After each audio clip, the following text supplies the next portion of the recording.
Hi everyone, Michael Alfaro. We're live here on the border of Cambodia and Thailand, and since the peace agreement was reached, the ceasefire, Thailand has continuing to insult President Trump by violating the peace agreement by putting up barbed wire fence and invading the peaceful people that live in this village. And you have to come with me to see this. Look over here. Look at all these innocent people, these children. Hello. Look at these children here. These children want peace. These children deserve peace. The Thai forces are saying that Cambodians are a threat. The Thai forces are saying that they feel the Thai forces did. Wait until President Trump sees it. Thailand, just wait. You think you're the boss? Wait till the President of the United States finds out exactly what happens on the border. And what did they do? They came here to this village. They built this wall here, the barbed wire fence entire, with guns facing downrange at these young, poor people that are just living outside and the rebels. Thousands of them have now been displaced. Their homes have been taken away. Their schools have been like this before. I was there when the box withdrawal of Afghanistan, pulling the Americans out, when the fall of Kabul happened. I saw threats. What you see here in Cambodia is not a threat. You see love, you see compassion, you see people, you see a community, you see a country that chooses peace before war. And what Thailand is doing right now is not just a violation of the Paris Peace Accords, it's a violation of President Trump's call to ceasefire. Since President Trump called ceasefire, the day after, Thailand invites Cambodian soldiers to come meet them at the border to shake hands and take a picture of them. What does the Thai forces do?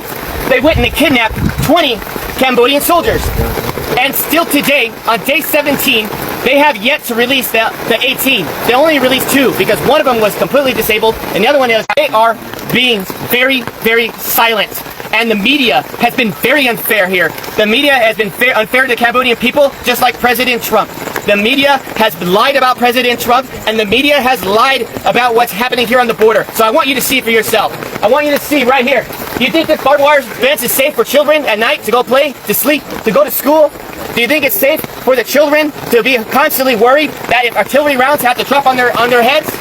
When that happened, when the war broke out, there was no soldiers here. Not one soldier, because there was no threat here. Just honest farmers, just trying to make a living. And now what happens? You get the Thai saying, oh, the Cambodians are bringing soldiers on the border. The Cambodians are causing a threat now because they want to protect their sovereignty. But you know what I think? I gotta say it as it is. It's a bunch of bullshit. And you know what? Thai forces needs to have some dignity. A home here costs $3,000. $3,000, the average home here in this province, in this village. And they want to go ahead and take their home away. These farmers are honest, and they deserve dignity, and they deserve respect. And I'm calling on all my friends in the White House correspondents. I'm calling all the senators and the congressmen that you work for, that I understand. We're all focused on Russia. We're all focused on trying to get a peaceful resolve there in Ukraine. We're all focused on Israel. But I'm telling you, as Michael Alfaro, you need to pay attention here what's happening on the border between Thailand and Cambodia, because I don't know how long Cambodians can hold on to peace and be resilient while Thailand kids out. I wouldn't want to be in that room. Because President Trump demands respect. He does not want to build your nation.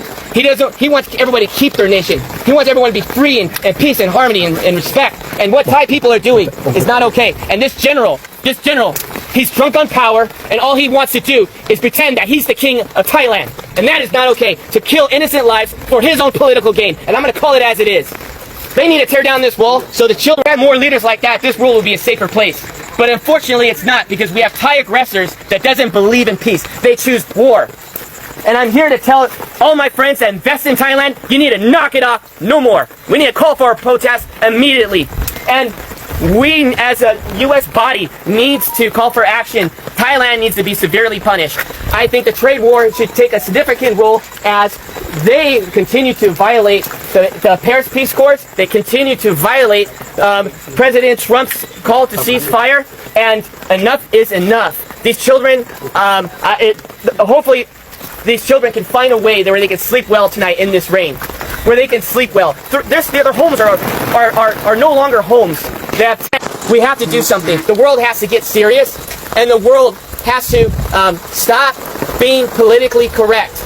And we must act now before this turns into a genocide. Because since 1979, Cambodians have endured not one genocide, but two genocides, killing 3 million people and even killing 8,000 people in Ghost Mountain by the Thai forces.